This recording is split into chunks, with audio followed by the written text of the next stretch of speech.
le 15 novembre aura lieu la 3e séance de télévision, de la lecture de télévision dans le cadre du séminaire de l'ACF. Après avoir entendu Hervé Castanet et Mani Saebjam débattre de la question de la vérité, Françoise Denan et Nicole Gay de la question de l'inconscient, nous abordons dès lors celle de la guérison.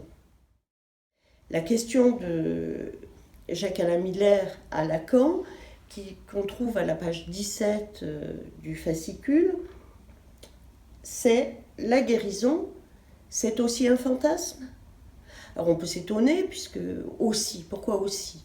Eh bien parce que Lacan vient d'affirmer que la réalité n'est pas le réel, que la réalité c'est un fantasme. Quand on suit le fil de sa pensée, il y a une sorte de suspense, de mise en attente, il y a des rebondissements, et puis parfois des retournements de situation rapides et stupéfiants. On attend beaucoup de cette question de la guérison. Or, il l'expédie très rapidement. Le pouvoir des mots, le pouvoir de la parole, on n'a pas besoin à la limite de la psychanalyse pour le repérer. Il existe depuis fort longtemps.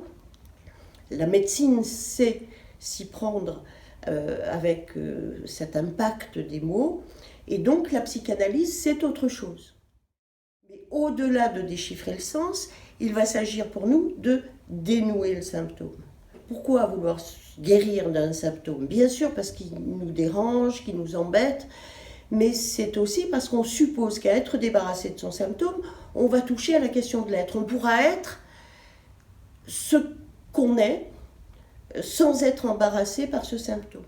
Et donc au fond, toujours derrière la question d'être débarrassé du symptôme, il y a la question de l'être.